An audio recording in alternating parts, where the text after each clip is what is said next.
le monde diplomatique. Moi, qu'est-ce Bien, que tu vas me donc dire? Misérables et Mousquetaires précisément, c'est J'ai Mousquetaire et Misérable. finalement dans cet ordre-là. Mais dans le journal, j'espère que c'est bien Mousquetaire et Misérable, oui. Tout à fait. Mousquetaires et Misérables. Mousquetaire et Misérable, par Evelyne Pieller. Texte publié dans Le Monde diplomatique de mai 2022, extrait de l'ouvrage d'Evelyne Pieller, Mousquetaires et Misérables, écrire aussi grand que le peuple à venir, Dumas, Hugo, Baudelaire et quelques autres, paru aux éditions Agone le 13 mai dernier.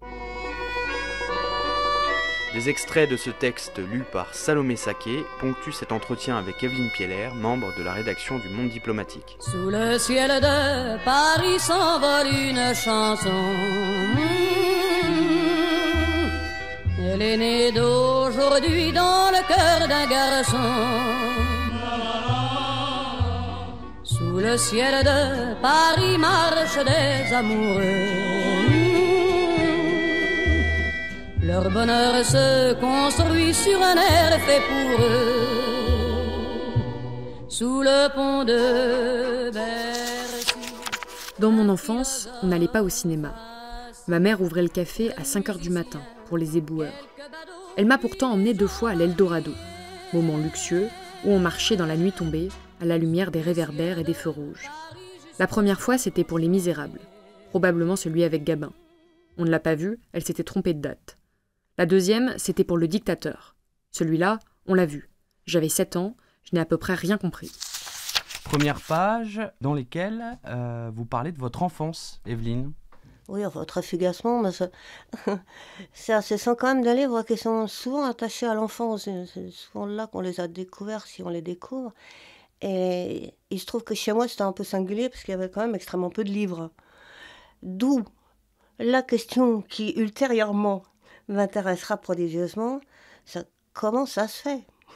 Comment ça se fait que ce sont ces livres-là qui se sont retrouvés dans un milieu où on lisait extrêmement peu? Donc des titres qui avaient de la valeur, qui avaient de l'importance, même si on ne les avait pas directement lus. Voilà, c'est ce que vous dites, que votre mère n'avait pas lu Les Misérables ni Les Mousquetaires, mais qu'elle en était néanmoins imprégnée. Oui, en tout cas, elle les avait gardés, ce qui prouve quand même.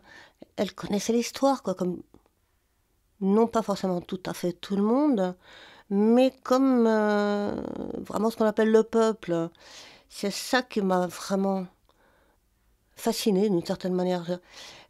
Comment ça a été possible que 2 titres, qui ne sont pas d'une évidence folle, en particulier Les Misérables, puissent être appropriés par vraiment le populaire.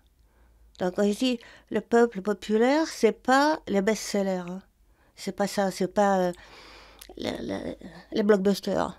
Ça n'a strictement rien à voir. Là, c'est vraiment les gens qui savent qu'ils sont du peuple et qui se sont appropriés ces 2 ouvrages qui sont en fait presque contemporains. Il y a quelque chose d'absolument sublime, ça. Notamment pour les gens qui lisent très peu ou pas. C'est-à-dire ils ont pris non seulement l'histoire, mais tout ce que l'histoire portait. Ce sont 2 romans qui leur ont raconté leur légende, et ce peuple en a fait sa légende. C'est dans les 2 sens. Donc comment ça s'est produit? Ma mère n'est pas à elle seule la représentante du peuple. Mais enfin, elle avait été bonne à tout faire, ouvrière, serveuse, caissière de PME. Elle était fière d'avoir son certificat d'études et se rappelait mystérieusement quelques grandes dates de l'histoire ouvrière, comme les morts de 1869 à la Ricamarie, au lieu des combats des mineurs où était née sa grand-mère, et le meeting de Jaurès au Pré-Saint-Gervais en 1913. Elle n'avait aucune sympathie pour ceux qui jugent de haut les filles perdues, les malheureux, les inadaptés, les pas chanceux. Elle n'avait jamais lu Les Misérables ni Les Trois Mousquetaires. Elle avait vu des films, elle en connaissait l'histoire. Ça se décide pas, quoi. On se lève pas un jour, même quand on est aussi génial que Hugo, en se disant « Ah là, c'est bon, là, je vais leur faire la légende du peuple pour 2 siècles. » Non. En plus, Hugo, il vient d'assez loin. Enfin, c'est pas un personnage totalement sympathique initialement. Enfin, même pendant assez longtemps, il faut bien dire.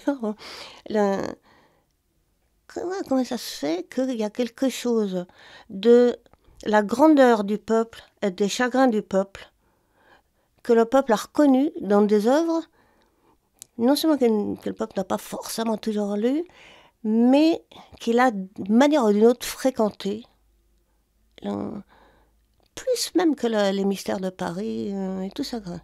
C'est la grandeur de cette rencontre-là entre l'imaginaire d'écrivain et l'imaginaire du peuple à venir. C'est ça que j'ai voulu essayer de comprendre.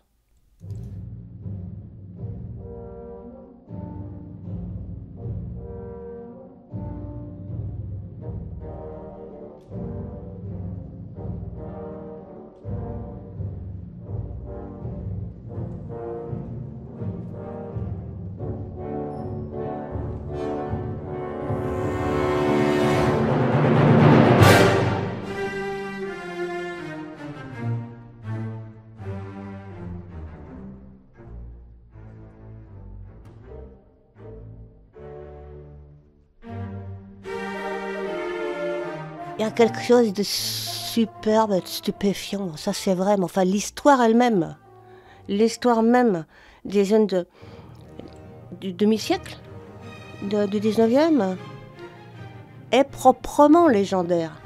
Ce demi-siècle-là, il porte toute la Révolution française. Tout ce que la Révolution française a promis, a ouvert, quoi.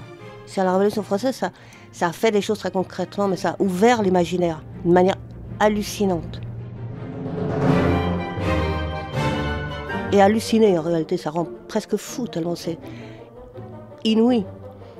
Et pendant un demi-siècle, plein de gens vivent là-dedans, vivent de ça, se déséquilibrent de ça, ou essayent d'agir pour faire advenir ce qui a été promis.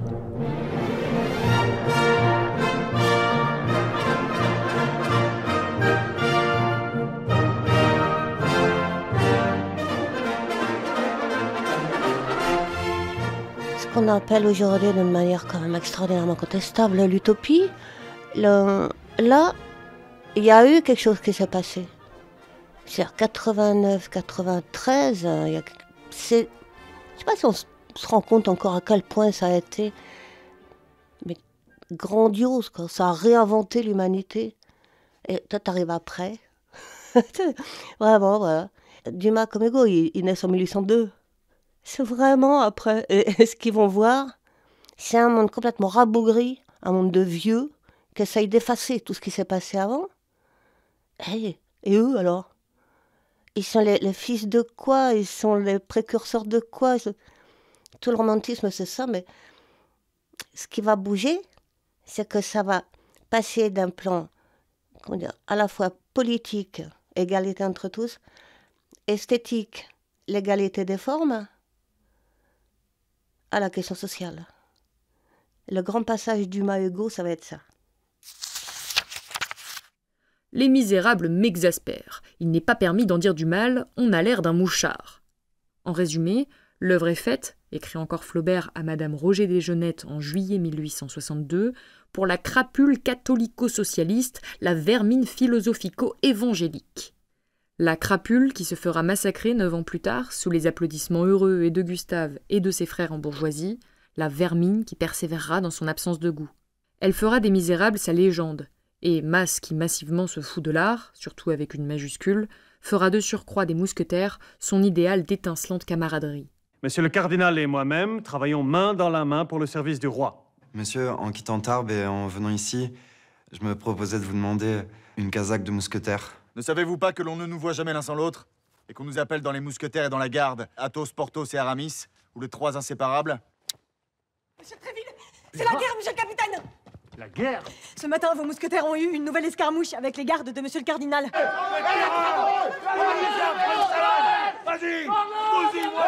Bon, mais les mousquetaires, c'est pas le 19e, l'histoire que ça raconte. Non, non, non, c'est Louis XIII, après c'est Louis XIV jeune, mais c'est Louis XIII essentiellement. La Régence, tout ça, mais peu importe. Parce que ce qui est incroyable, c'est que Dumas, on connaît en fait assez mal, hein. Dumas, c'était un homme de barricade.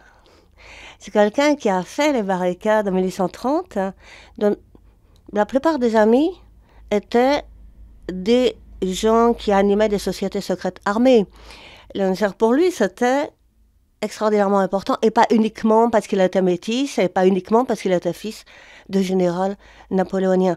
C'était quelque chose, il y avait une aspiration. C'est un jeune homme, hein, 1830, il est jeune, il a 28 ans, quoi, qui veut quelque chose d'heureux, voilà, de plus d'heureux. Ça se passe pas comme il espère. 1830, c'est un kidnapping absolument repoussant. Là, ça vous prépare à 48. Bon, ses amis ont plein d'ennuis, parce que ses amis continuent. Bon, lui aussi, mais enfin, un peu plus mollement quand même. Il a atteint. Ses amis se retrouvent en prison, en exil. Enfin, là, donc il va écrire 14 ans après 1830. Il va écrire Les Trois Mousquetaires pour raconter ce qui reste. Ce qui reste des grands espoirs. C'est quelqu'un qui a vraiment cassé par ça, quoi. Et ce qui reste des grands espoirs, ce sont les camarades. Voilà, c'est la loyauté entre camarades, parce que quand même, tout le siècle est marqué par des trahisons, des perfidies, des trucs absolument... Donc, loyauté, camarades, joie au moins d'être ensemble, et se défoncer réellement pour une cause. Au fond, bon, il faut juste que la cause ait l'air à peu près correcte. Et ça redonne une vitalité sur fond de mélancolie, mais quand même de la vitalité. Donc peu importe la monarchie, tout ça, c'est pas là-dedans. Ce qui compte, c'est la bande. Et qu'on fait ses lois, et que ma foi, tant qu'on se bat et qu'on est ensemble, il y a de la vie. Il y a une vraie vie. Donc de l'horizon. Un pour tous, tous pour un! C'est la définition des camarades.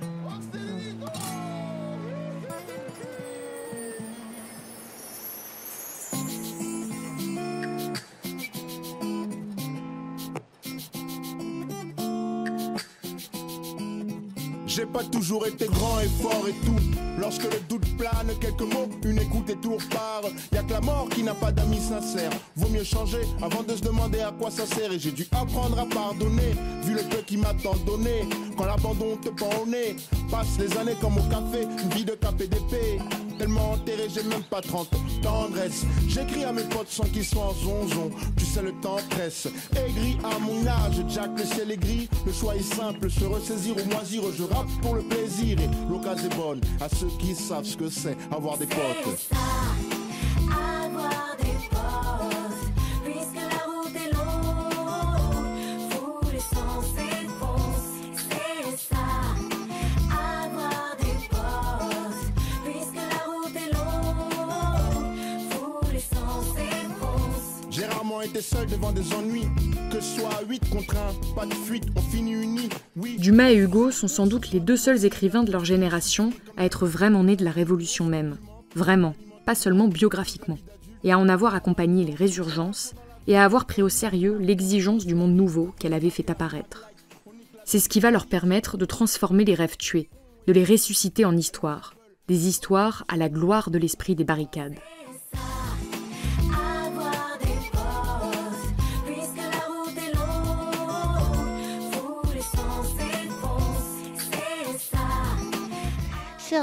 Quand je parle de roman populaire, c'est très très particulier. Hein. C'est-à-dire c'est la légende du peuple et où le peuple se reconnaît dans sa légende.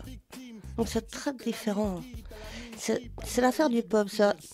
Le peuple aussi, et ça se croise. Enfin, c'est comme une affaire de résonance.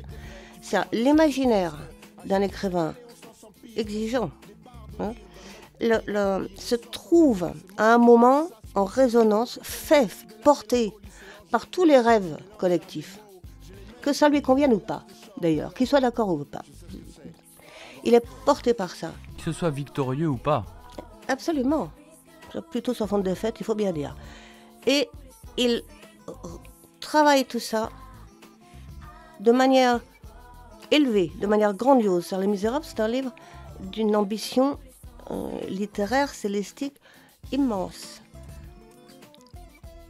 Et le peuple s'y retrouve. C'est pas un signe ou quoi. Il se retrouve dans sa beauté à venir. C'est-à-dire, il se retrouve dans sa potentialité révolutionnaire. C'est une force. C'est-à-dire que pour les Misérables, c'est évident que c'est un peu dans tout que le peuple peut se retrouver. Dans l'enfant, le côté lacrymal, le côté dangereux. Valjean est super dangereux comme type quand même. Le côté réellement insurgé, les barricades. Le côté voyou, mais beau, Gavroche. Bon, et la jeunesse. C'est pas juste... c'est la jeunesse révolutionnaire prête à sacrifier, etc. Il se retrouve dans l'ensemble de ces contradictions. Parce que, ouais, tout est pas... C'est pas un livre à message. Et c'est la force de tout ça. Le manque, les échecs et la force, c'est ça qu'il se prend comme légendaire. C'est très, très, très singulier. Hein. Je pense qu'il y a très, très peu de romans qui ont réussi ça. Ça va être connu dans le monde entier. Par le peuple et pas par les couches moyennes. Approprié par le peuple et pas par les couches moyennes. C'est pas une affaire culturelle.